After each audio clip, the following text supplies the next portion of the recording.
చూడండి, time and distance నుంచి ఒక మంచి క్వశ్చన్ అయితే చూద్దాం. అదేంటంటే ఏ అండ్ బి అనే 2 పాయింట్స్ ఉన్నాయి. వాటి మధ్య డిస్టెన్స్ వచ్చేసి 80 కిలోమీటర్స్ అని ఇచ్చారు. అయితే ఏ నుండి ఒక ట్రైను బి వైపు, బి నుంచి ఇంకో ట్రైను ఏ వైపు ఒకదానికొకటి ఆపోజిట్ డైరెక్షన్లో ఒకే టైంకి స్టార్ట్ అయ్యాయి. అయితే అవి మీట్ అవుతాయి కదా, ఆ మీట్ అయ్యే ప్లేసు బి నుండి 15 కిలోమీటర్స్లో ఉంది.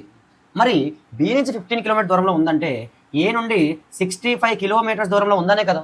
అయితే మనల్ని ఏమడిగారంటే ఫాస్టర్ ట్రైన్కి స్లోవర్ ట్రైన్కి మధ్య డిఫరెన్స్ 36 km/h అయితే స్లోవర్ ట్రైన్ స్పీడ్ ఎంత అని అడిగారు. అయితే నాకు చెప్పండి, ఇది ఏ ట్రావెల్ చేసిన డిస్టెన్స్, ఇది బి ట్రావెల్ చేసిన డిస్టెన్స్ అనుకుంటే అవి డిస్టెన్స్లు. ఆ డిస్టెన్స్ మధ్య రేషియో చెప్పండి. 5 13s అండ్ 5 3s.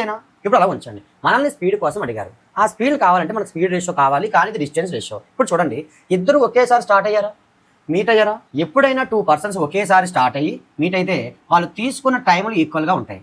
మరి టైం కాన్స్టెంట్ అయినప్పుడు డిస్టెన్స్ రేషియో వాళ్ళ స్పీడ్ రేషియోకి డైరెక్ట్లీ ప్రపోర్షనల్లో ఉంటుంది. అంటే ఫాస్టర్ ట్రైన్ యొక్క స్పీడ్ 13 parts ఉంటే స్లోవర్ ట్రైన్ యొక్క స్పీడ్ 3 parts ఉంటుంది. డిఫరెన్స్ ఎన్ని parts? 10 parts. So 10 parts difference క్వశ్చన్లో 36 km/h అని ఇచ్చాడు. 10 parts వాల్యూ 36 అయితే స్లోవర్ ట్రైన్ది 3 parts కదా. సో 3 parts వాల్యూ ఎంత? చూడండి, 3 × 36 108/10 అంటే 10.8 km/h అనేది మన స్లోవర్ ట్రైన్ స్పీడ్ అనొచ్చు. ఒకవేళ ఫాస్టర్ ట్రైన్ కావాలంటే 13 parts వాల్యూ తీసుకోవాల్సి ఉంటుంది. ఈ వీడియో కానీ మీకు నచ్చినట్లయితే మన ఛానల్లో చాలా అంటే చాలా వీడియోస్ ఉన్నాయి, వెళ్ళి చెక్ చేయండి. Thank you all.